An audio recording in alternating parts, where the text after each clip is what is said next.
Well, hey there, unprofessionals. Thanks so much for tuning in. We're so excited to have you here. This episode is being brought to you by Textbook Graffiti. Textbook Graffiti. Shakespeare looks better with an eye patch. Take this moment to like and subscribe and do all the other positive things. Make sure to tell all your friends and family and close relatives and distant relatives and several chosen enemies all about us.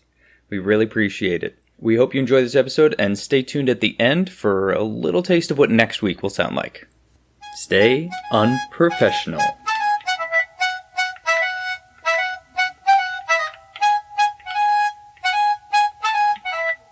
Welcome everyone to another exciting episode of Unprofessional Development. I'm Tedisco. And I'm Mealy. And today we have with us Toria, and she is from, I think it's jolly old England. Is that the way they say it over there? Anyway, that's what we say over here because we're a bunch of idiots. But How are you doing today? I'm good, thank you. Yes, no, I am from jolly old England. Although we don't refer to it very often as jolly. But yes, I'm from England. Definitely really old. Nice to be here. Super excited. all right, It's and so I great met to have you on. yes, and I met Toria on the Twitter as as you know, in the beginning, if you listen to some of our early episodes, me and Tedisco were not super into the social media, but I've kind of dipped my toe in there as a way of just kind of expanding the podcast and getting to know other teachers. And Toria has been a big part of helping me to connect with a lot of other people. And so wanted to kind of have her on here and talk about that. And we're going to kind of get into that into just a little bit.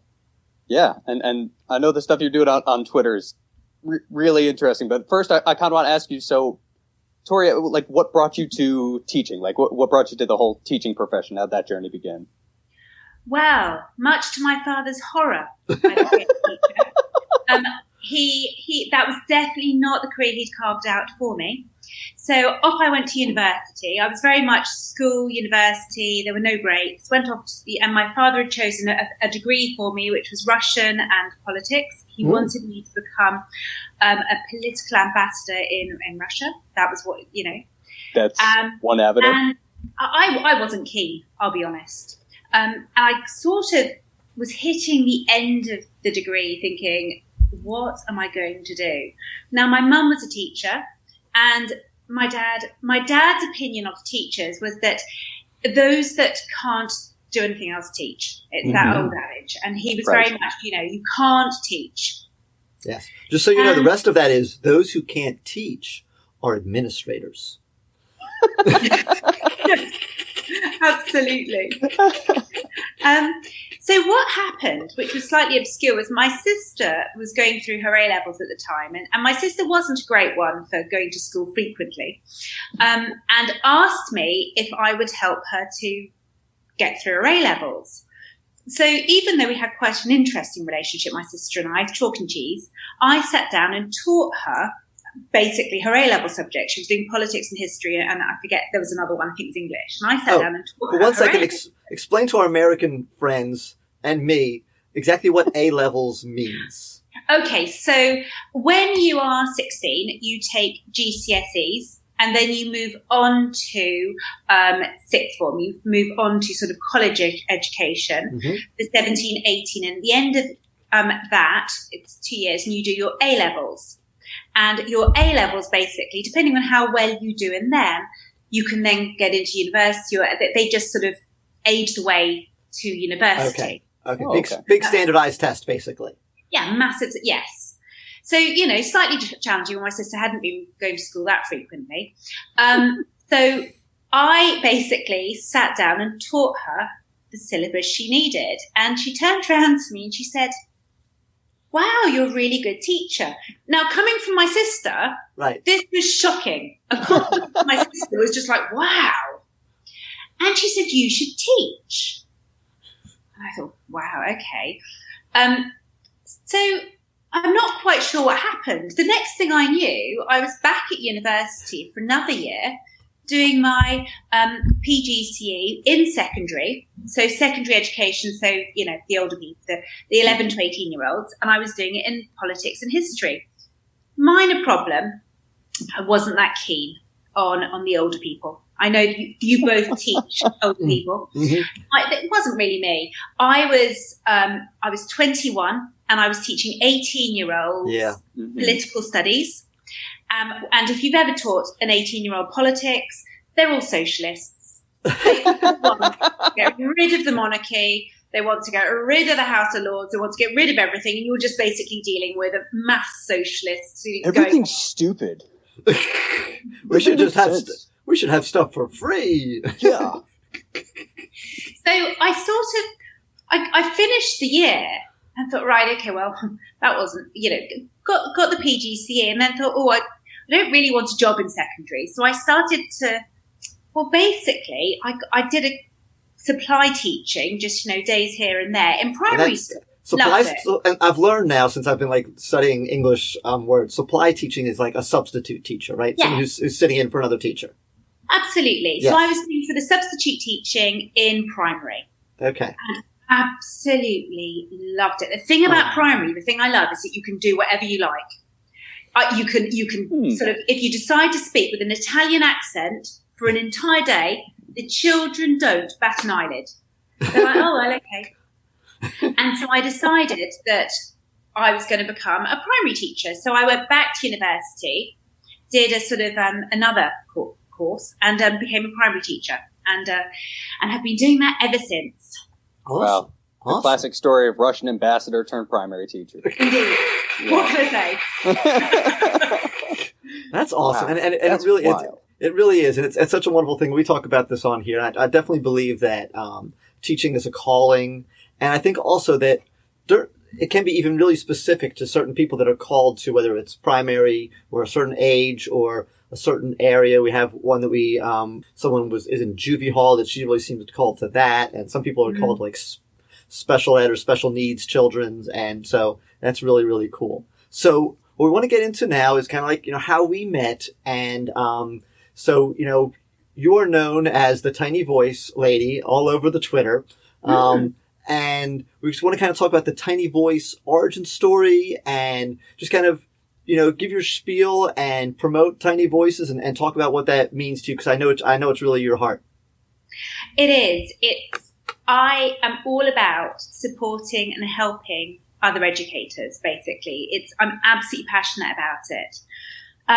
And it's sort of Tiny Voices started quite accidentally because I wanted to go on Twitter to develop my own understanding of what was going on in other schools. Because I think sometimes schools can be, and teachers can be quite introverted. Sort of, we figured it out, but this is what we do. This is how we do it. And it's sort of and actually I would say I'm a very outward thinking teacher. I'm fascinated with what everyone's doing. Basically want to look at everything. Mm-hmm. So I joined Twitter, and I joined originally in 2009, had no clue. I think I touched the account, a number of years later, but I was very good at retweeting. I didn't want to put any comments. I got very anxious. So I'm sure it's exactly the same across the world. People ask advice like, what book do you think I should read to, my children or whatever? And I didn't want to put my ideas because I was really fearful that then I would be judged for my choice of book. Gotcha. Because, people are very opinionated about authors, books, and so on. And it's like, well, actually, no, that's not great. So I didn't say anything or do anything. And then in January of this year, it was my New Year's resolution. I was going to figure it out, and I was actually going to sort it out.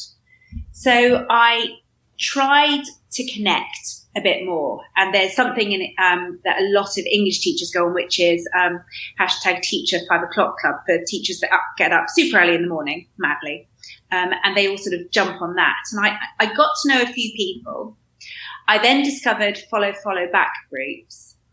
The issue I had with the follow back groups was that I would follow people back. Some of them would follow me back, some wouldn't. But I wasn't getting the connections I wanted. And I really wanted connections. I wanted to talk. Right. And I also wanted, and I don't know if either of you have had this, where you put a question out into Twitter and no one's answered. Right. And then half an hour later, you're thinking, should I delete this because I look really unpopular? 2 hours later, you think, well, the whole universe knows I'm unpopular now. Right. And it's that thing. So the original Tiny Voice, so it's #TinyVoiceTuesday. I created as a question and answer service, basically. So a teacher would put #TinyVoiceTuesday, their question, tag me at Toria Claire, and then I would put it out there into Twitterland and hope to goodness. And I'd tag some people in and hope that people would answer. Right. That then developed further because I was tagging the same people in, but if they were asking about sort of secondary sociology, well, you know, a primary English teacher is not going to have much hope. Right. So I actually developed what is the #TVT tag team, which stands for the Tiny Voice Tuesday tag team. And I've got 200 people now on the tag team. Wow. That I can tag into any questions asked. And we go from nursery. So in England, it'd be nursery to further education, which fundamentally is from the very beginning of a child's education to the very end of a child's, to the very end of an education, across all sorts of subjects. And I've got people that will answer all sorts of questions. So that was the first part of the #TinyVoiceTuesday. But it developed further because of connections. And I know it keeps going. So what then happened was I was asking the question, people were giving answers, but what we really wanted was to connect and to communicate on a really sort of get to know each other. So I created #TinyVoiceTuesday Unites, which is on every Tuesday. I put a tweet out at 5:15 in the morning, my time. It used to be 6 o'clock, but because of you lot over in America, I've gone to 5:15. So some of you get to bed and then wait. Yeah. Yeah. Because I'm staying up till midnight waiting for that tweet to come out so I can jump on it on Monday nights, which, if it weren't for the whole Corona thing, I'm normally in bed by 10 o'clock. So this is actually has worked out in my favor in that aspect. So keep going. But I think that's what's great. You've got people like you in America. You've got people in Australia. People all across the world are beginning to jump on this now. And what I try to encourage people to do is don't just follow, connect. Yeah. It's about connecting. It's about talking, asking questions, getting to know people, so that actually what you're doing is you're building up connections, not just with people in England, but with people all around the world, because then I fully believe that we will learn so much as educators. The young people that we teach are growing up to be global citizens, and we absolutely have to be global teachers. It's no good teaching the way we taught 10 years ago. Absolutely. So, Toria, let me ask you something. Let me ask it sort of this way. I know there's a lot of teachers out there where it's so easy to teach in a vacuum. Like, it's so easy to just say, I'm going to close my door. I got my lessons, been doing the same lessons for 10 years. I don't need to change them. Right? So to that teacher, like, what would you sort of say, like, what advice would you give to sort of get them to reach out and realize why they need to? What would you say to them? I think every teacher I know cares about the children that they teach. And actually, if they focus on that and they focus on the fact that actually the world is ever changing, when we go back after the coronavirus, we won't be teaching in the same classrooms as we were teaching in before. We're not going to be teaching the same children as we are before because they've had different experiences. Therefore, we need to change the way we are teaching. And the only way we can do that is by being really reflective practitioners. And I think actually if teachers understand that changing their practice isn't a scary thing, but is an absolutely phenomenal thing to do in order to really inspire the young people, actually it's worth doing. Do you have a Tiny Voice success story about, like, either you connected with someone or someone said, or other teachers connected with each other and you heard the story like, oh, so-and-so ended up being like my neighbor and we ended up learning from each other, or they came to my classroom, or we did some kind of exchange inside the classroom where I got to teach their class, or anything like that has happened that you're aware of? Not yet, but we've only been going since February. Okay, and then it kind of got cut off really fast. Yeah. Yeah, and we've been in lockdown since March 28th. But it is, what I find fascinating is that I have made so many connections across as I say, across the world. I was talking to someone yesterday in Dubai via Zoom that is an educator in Dubai, and we were talking about education, and we were absolutely on the same wavelength. Yes. Back in January, I couldn't have even imagined that. And that's what's amazing. And I think it's opening people's eyes to the fact that, we can globally connect now. And I don't know about you, but actually this whole sort of international pandemic, hideous, but it's made me use technology in a way that I never have before. Yeah. I'm really connecting now. Yeah. And thinking more globally. And it's such an amazing outlet because, there's definitely that anxiety as a teacher of saying like, well, I should be the professional and I should know everything. But there's so much out there and there's so many, solutions and possibilities that we need to constantly be connecting. Right. Absolutely. And so often, it's the little things that maybe that you just didn't know. And we've all had those experiences as teachers where like some teacher will say something and you're like, oh, why didn't we think of that? Like just Tedisco, and this is a different example of this happening on our podcast. Tedisco and I this is our 20-something episode, and we've had a challenge of like, we'll have like a little sheet of questions or bullet points we're going to go, and we don't know which one's supposed to say which. Last night, I'm like, why don't I just type our names at the end of the thing? Yeah. So we know. And those are the things, but then when you talk to other teachers that like, they tell you, hey, when you give out a quiz, do this, or when you're collecting this, or when you're getting the kids to line up, if you say it this way as opposed to that way. And when we have these conversations, this is one of the reasons that we have the podcast. So it's like just another vehicle to connect teachers to teachers. And all of a sudden you hear this thing that is seemingly minor to somebody, but that all of a sudden becomes like a game changer and makes your life that much easier when you're doing it, And that's what teachers do for each other. Go ahead. And I think, the tiny voice questions that are asked, the stuff that comes out, and then there was one the other day which was about coaching. And what I love is that you've got people with a lot of followers answering, but you've also got people that don't have many followers chipping in and actually finding their voice and going, oh, and then people going, that's such a good idea. Right. And at that point, they become more confident. You can see, you can see people grow in confidence. And I'm really lucky. I get lots of nice messages from people saying, thank you so much. I found my voice. Wow. Yes. Get in there. I think you're the first person to say, I got on Twitter and heard so many nice things. I love Twitter, but I avoid all the negativity. Yeah. You have to kind of curate your own Twitterverse and, and I've learned that over the past 2 months. It's like, okay, you know what? I'm not going over there with them, and I'm not going. And these people that are like hung up on this thing, I'm not going to get caught up in that.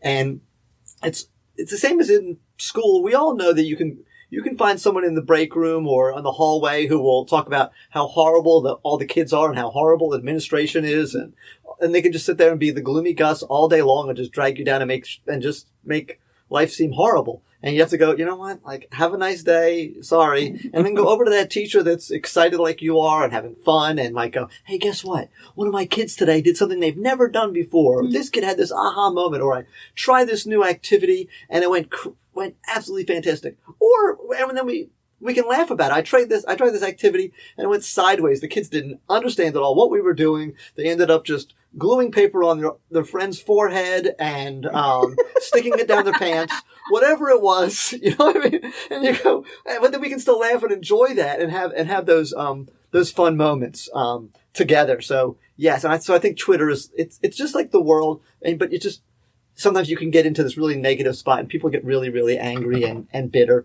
I will say, I guess it does have that aspect of the anonymity that there are those people that are just like, know that they can say something they would never think of saying because they're not accountable, but just forget those people, unfollow them, block them, whatever you need to do, and just go on and find the really positive people that there's tons of them out there. There are hundreds of them out there, but I think that's why people are nervous of starting on Twitter because, you can be cut down. You absolutely can be. Mm-hmm. But I would say to anyone, any educator, get on Twitter, join #TinyVoiceTuesdayUnite, find the positive people, and it's a safe place to find your voice. Yeah. And then, enter out into the big world of Twitter. But if you feel unsafe, come back.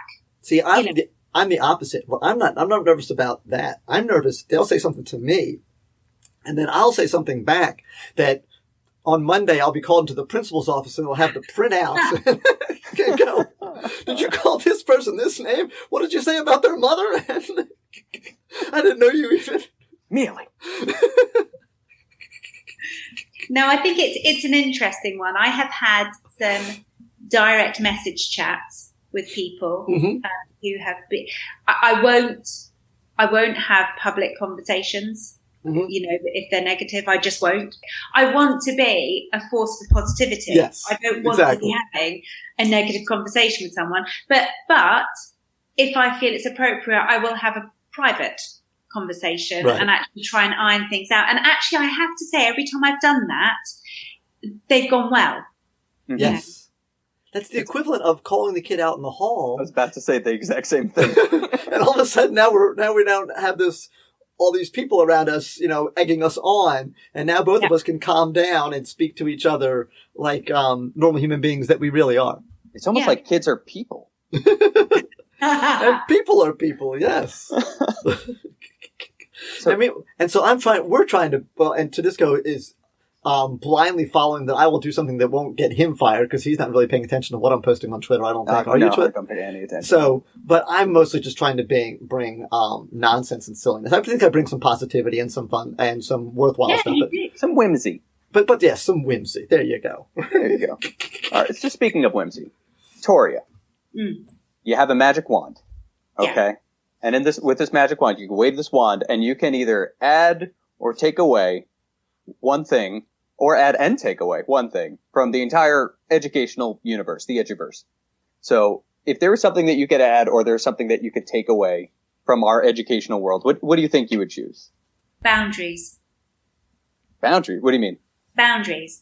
I think that we are in a profession that considers there are boundaries in places. So, you know, you've got the school districts, or you've got your school, you've got the school district, you've got countries, and actually what I would like to get rid of are all boundaries so that actually teachers around the entire globe just are as one. We are all connected as one. Okay. Yeah, because a group is always, you know, smarter than its smartest person. Yeah. Absolutely. And dumber. Depending on the group. It depends. If we have a good leader like Toria, we'll be fine. That's true. Awesome. No, I think it's so important because I do think, you know, and the more I think about it, the more I think actually connections help us to grow, help us to learn, and therefore it comes down to the young people that we teach and will just improve everything that goes on for them. Yeah. Yeah. There's definitely going to be suggestions that we know won't apply in our classroom, but as long as we just, you know, filter out the things that we know won't work and we just start adopting the things that we know will. I mean, you don't have to do everything. Right. There's of course going to be things that just won't fit your style, and you don't have to change your style. You just have to find a way to make it work. But I remember when I started teaching, there were even like boundaries between classrooms, because I don't know about, you know, sort of the secondary as such that you teach, but within primary, you've got your classroom and it is your, like, it's this haven that is yours that you decorate beautifully, but everyone then gets really competitive with everyone else, and like you don't share your lettering with the next person in case they have the same lettering because you want your classroom to look better. Oh my. Well, that was the way it was. And thankfully now we've moved beyond that and we do actually share. But I remember when I went into teaching, I found it just obscure that you'd be competing with the person in the next room for it'd be like you'd be fighting over the borders and fighting over the backing for your boards. And you think, well, actually, we could all share it. It'd be great. Yeah. Yeah, I always found that bizarre too. Like we have, I don't know if you guys have PLCs, professional learning communities, but like we get together every week with the teachers who teach the same subject and grade level as us. And so every time I'd go, I'd like bring my handouts and I'd bring my worksheets and I'd be like, yeah, this is everything I'm doing. And what do you guys think? And do you want it? And do you want an extra copy? And how can I add on to this? I don't know. So many teachers are so secretive about the things that they're teaching. It's like, what are you teaching this week? I got something. Yes. Okay. Like, I'm not going to force you. I don't want to make this uncomfortable, but the more you share and the more feedback you can get and the more information you can give out to everybody, the more everyone benefits. Like, we shouldn't be competing. This needs to be a group activity. And I think you're absolutely right. And that's what I'm loving that I'm seeing now on Twitter, where people are going, oh, I've just created this. What do you think? And there are like boards of, these Padlets where it's just lots and lots and lots of different resources that people have put together. I think it's fabulous. And I think that's what we're moving into. And I just think we need to keep going there further and further, as opposed to I've created this, but you can look at it, but you can't touch it because it's mine. Yeah. And some of that I found, at least I know one or two instances that I was about 90% sure that it was tied to that old devil, the end of year standardized test. And so had teachers that had this thing that they were sure was going to get their kids the higher scores, and they wanted to have the high scores, and if they gave it to you, maybe your kids would get high scores too, and then they wouldn't look as awesome as they wanted to look. And I'm like, oh my goodness, do you not understand that I might see something that could tweak that to help you, and it's so silly, but I think I'm really sure that there was a teacher or two at one point early in my career that was kind of like the dynamic that was going on, and they were just not wanting to share that because I've always shared that same philosophy too. I've heard about, this teacher has the best scores in the building, and my thought is, then why aren't they telling everybody? Why doesn't everybody have those scores? I get that some people just have more energy or more time or different strategies, but we can still be sharing and helping everybody. Right. And I think that's what it is. It's not a competition, because actually, if we all help each other, all our children will do well. So why don't we? Yes. But it is this thing where I think we need to move into this idea of actually sharing and supporting, so all our children are being raised, as opposed to this percentage over here, but the rest are low. Yes. Yeah, I've heard it phrased as we have to stop being classroom teachers and start being school teachers. Right. That's so nice. we have to stop just thinking just the kids in my bubble are my kids, and they're all our responsibility. Right. I mean, the only reason that kid's in that classroom instead of yours is just luck of the draw. Right. And they're not holding it back from you. They're holding it back from the kids. That's what they don't. Yeah. That's what they need to see. It's you're actually withholding this resource from kids who need it. Think about it that way. Not this teacher might get a high score. It's think about those kids that are going to have the experience that you're giving your kids in your room. They can have that experience in the other room, and how much you enjoy seeing your kids learn from what you've created. So share it out, Yeah, absolutely. All right. So here's the part that we love, and this is what the kids tune in for. Okay, this is what's driving the bus is the funny story. So you've been teaching for how many years, Toria? 20 years, and you teach primary kids, and we know that they are silly and funny and do unexpected things. So, and I know you've had time to prepare, and so hopefully you've got as many as you've got. We're willing to listen in here. So go ahead. Okay. Well, I do have a number. My mother's not allowed to share some of them. She said, but yes, I think primary teaching is just so much fun, and the children are absolutely brilliant. I remember the very first time that I went and took a reception class. So that's, they're 4 years of age. Okay. And this is when I was, a substitute teacher. And it was in a very, very, very challenging area.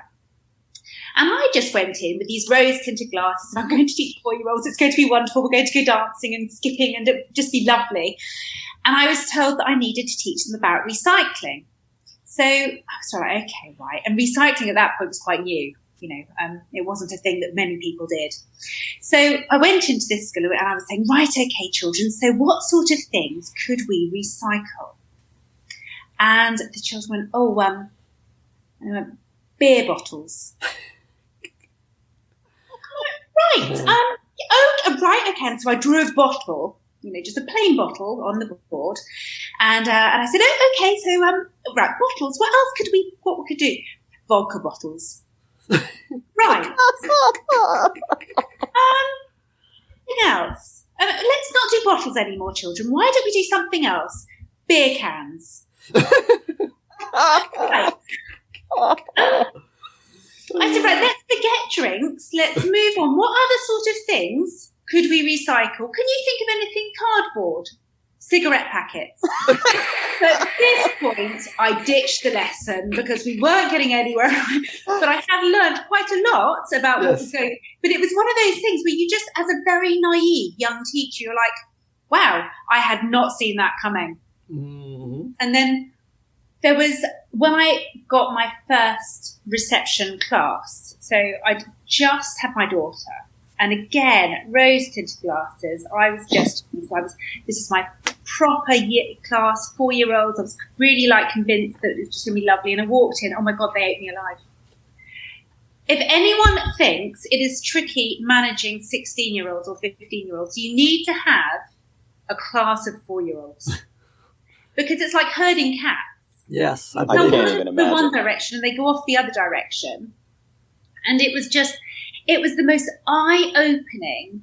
And I thought, well, I can't, I don't want to sort of be strict or firm with 4-year-olds. But what I discovered was it was either them or me, survival-wise. Yeah. Because actually they were going to eat me alive by the end of the day. And it was quite funny because I was working with a teaching assistant who'd been in reception for many years. She came over to me and she sort of tapped me on the shoulder. And she said, yeah, you've never done this before, have you?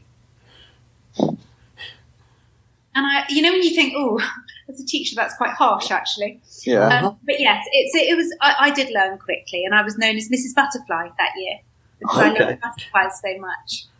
So yeah. Yeah, I could not do 4-year-olds. I don't think I could. I couldn't do. Tedisco's done and is doing middle school, but I can't do even middle school. I've run camps with kids as young as 6. Yeah, but 4. Oh. Yeah. But my kids were like that age. I was actually telling my daughter this story. Well, and it always comes back to the same thing: is kids don't know what they don't know until you tell them. Right. My son was 4 or 5, and we had a birthday party. So there was going to be 10 5-year-olds there. Well, I had been a really good dad, and we had made a paper mache Thomas the Train piñata. Okay? Mm-hmm. So we got the piñata. So the kids, you get the first kid there and you blindfold them and you give them the stick and you let them do it. And you go, okay, cool. They hit a few times. You go, stop, and you take that away. Well, what you don't realize is as you bring the next kid over, you have to tell them not to swing the stick until you say go. Oh, yeah. Because they will just swing. As soon as the stick is in their hand, you're like, ow!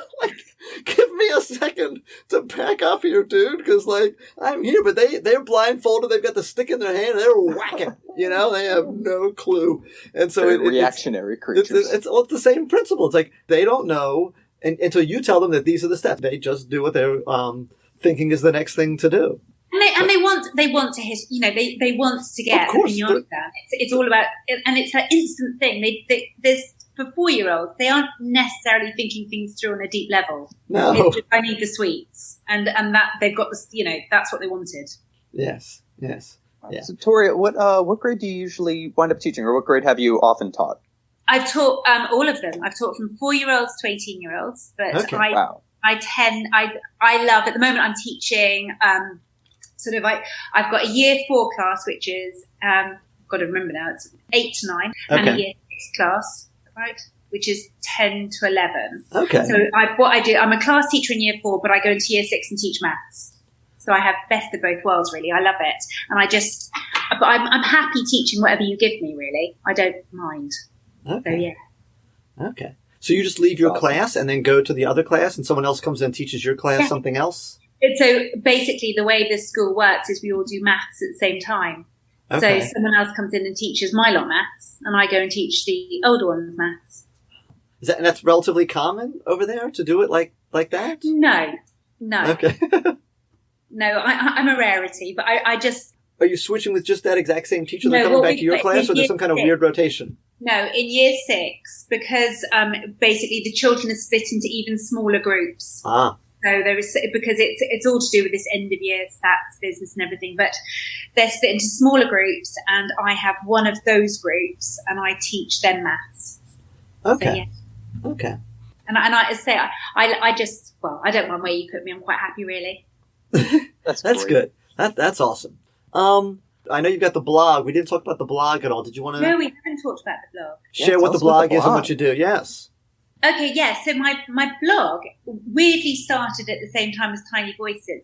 It was I was asked to write an article for it's the TES, which is the Times Educational Supplement in England. So it was all to do with left-handed writers, and I was asked to write this article. I thought, well, I don't actually know if I can write, so I thought what I'll do is I'll test it out on a blog. I'll create a blog and I'll test it out on a blog, and I'll just write. So my very first blog post was, I think how to join the Edutweeters, I think I called it, and I tried it out, and I put it out on Twitter, and a few people read it, and I thought, oh, quite like this. People are reading things I write. So what then happened was, as I was starting off the Tiny Voice thing, I thought, well, actually, it'd be easier if I just write posts about it that I can then put out on Twitter, which explain it. So I'm not having to, because you only get so many characters on Twitter. You can't explain a lot. So what happened was I started writing the posts, explaining all of the various things about Tiny Voices, about Twitter, about finding your voice. And then I discovered that I really like writing. And I now write for True Education Partnerships, and I write for Nexus. And I've also joined in this thing called the #Daily Writing Challenge. I don't know if you've seen it. Yes, I've seen it. Oh, it's amazing. Basically, every day, Hannah Wilson came up with the idea, and every day you get a value and you write about that value. And she started it sort of at the beginning of lockdown, and it's grown the amount of people that write. You don't have to write about the value if you don't want to, if you haven't got time, but I found it within this whole, pandemic, I have found it incredibly cathartic to just actually find my voice on paper. And I think so many other people have, because, it's fabulous actually, just writing, love writing. So if you want to go and see what I'm writing, just my blog, there's lots on it. And so I got a couple follow-up questions. Well, first of all, and you've probably heard this, and it kind of relates to everything that is Toria, it seems. Someone said a long time ago, the way to find your voice is to use it. Are you familiar with that quote? I am familiar with it. You know who said it? I can't remember who said it. Okay. But I think Tedesco, look that up. On it. So there's someone listening now that's like, oh, maybe I should start a blog. And also other people going, does she make any money from her blog? And so, you're not, there's no money flowing to you from the blog. I make no money doing anything I do except teaching. And not a lot of money doing that either, right? No. But actually I think, and this sounds rather sickly, but I think the joy that I get out of helping other people to find their voices, helping other people to connect. And today someone, again on Twitter, has just put, I've just started my blog because of that Toria Claire. Thank you so much. And I thought, yes, brilliant. And it's people that want to say something, but are scared of being judged. And what I would say is, don't worry about it. Just put it out there. There you go. And actually, find your voice. And I don't know if, I'm sure you've heard this quote. If you think you're too small to matter, try being in a room with a mosquito. Something like that. Yeah, and try and sleep with a mosquito in your tent or something like that. Yeah. Yes. Because mosquitoes are very small, but gosh, they are annoying.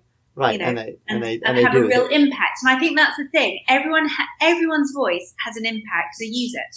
Yes. Austin Kleon. Oh, I love him. Nice. Never heard of him. He said one smart thing and that's it. Anyway. New York Times bestselling author. Oh, is he? Sure. Okay, sure.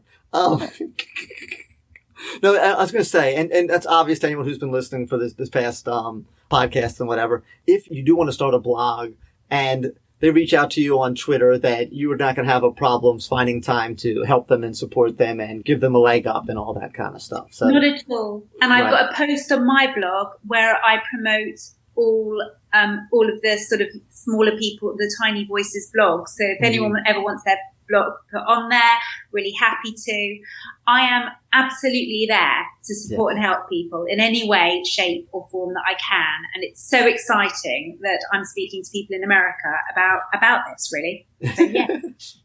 It's exciting to talk to you too. It is. Wonderful. We really enjoyed it. I think we are going to kind of wrap it up here. Plus, Tedesco has any other New York Times bestselling author quotes he has. Not on hand. But so, Toria, if somebody wants to find you online or wants to sort of post out a question, or even somebody with some expertise wants to help answer some, what would be the best way to get in contact with you and link up that way? Okay, so they can find me on Twitter. That's the easiest way to find me, at Toria Claire, which is ToriaClaire. And if you look at Toria Claire, click on my Twitter profile, you'll see that my blog's there, and then just message me if you want to help with the TBD tag team. But also my blog gives details about all the various hashtags. So it's a very easy way. Read through the blog and then contact me and let me know how I can help you.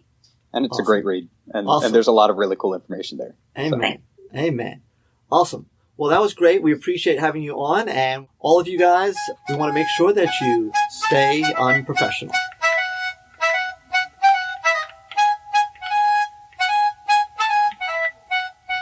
Thank you so much for listening. Our guest next week is going to be Louise Machulski, who works with teachers, families, and schools to support students with special needs. We hope you tune in. Here's a little taste of our conversation with Louise. Mm-hmm. Take that to somebody and tell them why. That comes from the fact that I hate losing an argument. It hurts me. It burns me to my soul. Nothing irritates me more than being wrong or losing an argument. I could steam on that for weeks. So if I'm going to have a row or an argument, I'm going to win. There you go. So I'm really good at evidence-basing and thinking about what they may come back to me and tell me as to why they can't do it. As long as you know how to construct a straw man and move some goalposts, that's you can always win an argument. That's what I do. I love to construct straw men and move goalposts because then I've got the upper hand. Just remember that no argument is too small or too petty to not necessitate a PowerPoint presentation. Yes, there you go. Absolutely. Yes. I love petting. I would have a PowerPoint presentation for many things. Yes. Let me tell you why you shouldn't leave your socks there. Or you can always go with, well, that's just what you think. And then... Exactly. And you hold that in your head for many months. I will remember things. So I will take my time to decide when I will pluck that little piece of information that irritated me, maybe 20 years ago on the 7th of September. And then I'll pull out my PowerPoint. Maybe I'll need to get the old computer to run that Windows level, but that PowerPoint is ready. Oh my goodness. So are you sending emails at like 3 a.m. to someone that you were arguing with earlier in the day and go, look, go to this website and you'll see that I've got the data to back up what I said, you stupid moron. I tend to send them to myself. It's very cathartic because you can't wise. You can't regret sending an email to yourself. It's very cathartic. It does what it wants to do. It gets out of your system, and then you don't regret it when you wake up in the morning. So I've sent myself some nasty messages. I do that a lot with when I'm angry at like my admin over anything. Yep, I'll send myself an email. Do you really? I've never done that. I'll read it after the weekend. So I learned something today. I'm glad I didn't send that one. I've sent it to do an email. I was gonna say I've sent it to someone else before. Have you done that? Where like, hey, I was thinking about sending this email, and can you please talk me off the ledge? Oh yeah, no, you got to go through drafts on that. That's a process. Yeah, you can't say the F word 14 times in that. I would probably look and maybe review that email yet again. Thank you very much. I will review that email. Right. Emails are like PG-13 movies. One F-bomb and that's it. Mm. Absolutely. Yes. Absolutely. Yeah. And there's nothing worse than looking emotional. I want to look like an ice queen. I'm known as an ice queen. I'm not an actual ice queen, but I'm just really good at pretending I am one. I finally honed skills over the years.